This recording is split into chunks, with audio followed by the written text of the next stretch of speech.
everyone, Ryan Young, Kama Jiu-Jitsu. And I wanted to answer a question that I got from a subscriber. He goes by the YouTube name Bloop Show. And his question had to do with the different standards in belting for Judo versus Jiu-Jitsu. Sounds like he's a Judo guy who does a lot of grappling, as he says, newaza, and he's from England. Does a lot of groundwork and is pretty good, and when guys come into the Judo school who are bigger than him, he can usually take care of business. And he said 63 kilos, so that puts him at about 125 pounds, maybe 130, not sure.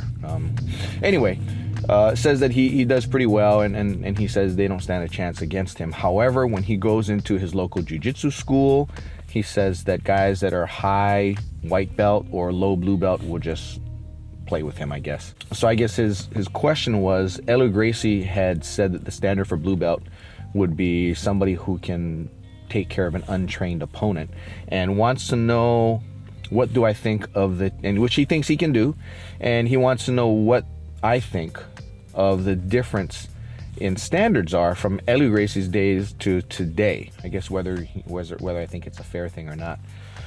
First of all, I don't think there's really any difference between a blue belt from when I started in the late 80s to blue belts at Kama Jiu-Jitsu today. Because, I mean, I think the standards are the same.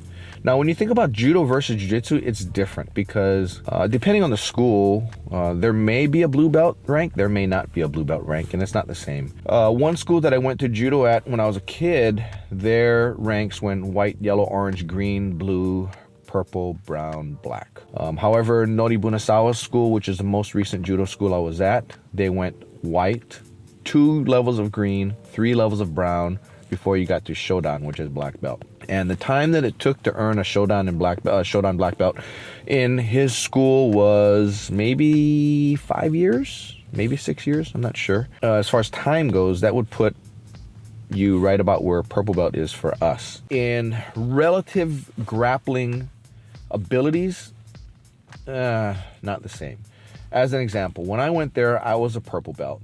It was probably about 2006, maybe 2007. I went there really for my kid, but there was one guy who was huge. He was one of their black belts, and I couldn't throw him worth a lick. He just had such better base on his feet than I did at the time. But he wanted to grapple with me. I think he was 300 pounds. I gotta say, it was not difficult to beat him. But prior to that, he told me that he wasn't ranked in jiu-jitsu, but he would go to his local jiu-jitsu gym, and he said that they told him, wow, you know, if you were a student here, you'd get a purple belt right away. So basically telling me he was the same level as I was. And, you know, not to be cocky or anything, but, you know, I spent at that time 19 years on the mat, maybe 18 years in jiu-jitsu only. And I did what they call the air Brazil on him and ended him in an arm bar. He got kind of mad at me because he said I didn't let it go, but I wasn't going hard and he just didn't tap. He screamed, and when he screamed, I let it go. And another time, one of the brown belts was telling people that none of them could hold me in a kesa, and he says, oh, that's bullshit. And he puts me in a kesa, and I rolled him right off. And he went and slammed the mat and stormed off. And so, you know, I'm not saying that to brag, but really it's two different arts. So for Bloop Show, when you're thinking about Judo versus Jiu-Jitsu, there's some overlap, but the level of expertise is quite different. And the tachiwaza and the standing, a Jiu-Jitsu guy will not stand a chance against a Judo guy. You could put probably a brown belt in Judo against a black belt in Jiu-Jitsu, and that brown belt will just toss the Jiu-Jitsu black belt all over the place. Especially since most Jiu-Jitsu black belts these days are competitors and they don't really understand base. They don't have base. A lot of them just sit down, or they'll just, they have no stand-up game. Which is why typical jiu-jitsu competitors can't take wrestlers down either, and get taken down by wrestlers all the time. I mean, I've seen judo guys enter jiu-jitsu tournaments and they just clean up. I mean, they just take down, slam, boom, boom. Once they get in the ground, if they choose to grapple with the jiu-jitsu guy, which they usually don't, smartly, as long as it's just, if they get 2 points for a takedown, they'll just keep taking you down, doing in the wrestling world an equivalent of a technical fall. Run, I don't know, so many points on you, and they can, just beat beat you by points. You put a judo guy in a newaza situation, ground grappling, in a ground grappling situation with maybe a black belt in judo against, say, a blue belt in jiu-jitsu, and it'll be a close match.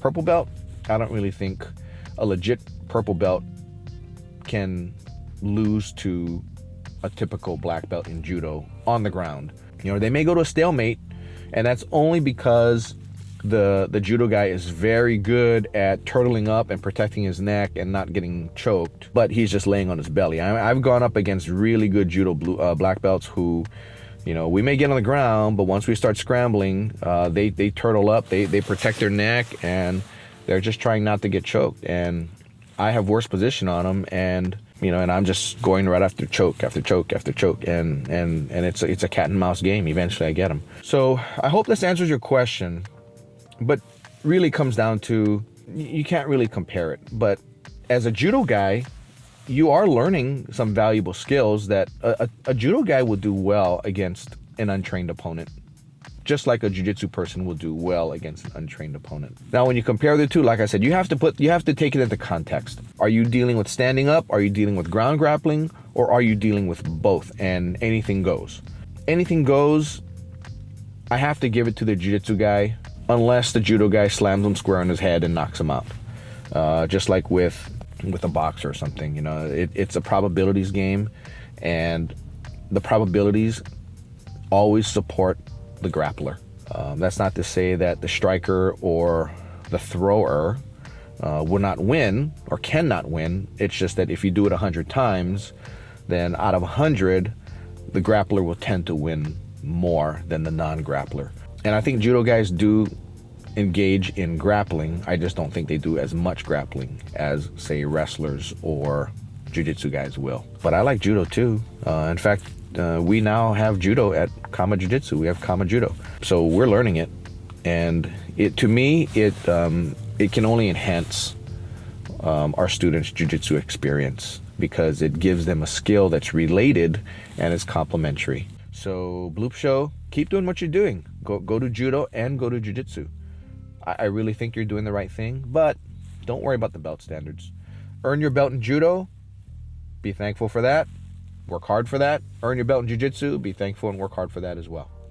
Anyway, all ball is well.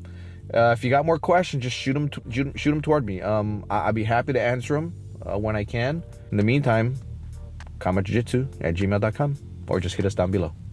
And if you are interested in any of the books and stuff that we find interesting, you'll see links below. Just go ahead and you can help the channel out by purchasing one of them. If not, that's fine too. And if there's anything else that we find of interest, we'll throw them down there. In the meantime, take care of yourselves. Have a great day. Happy training. Bye-bye.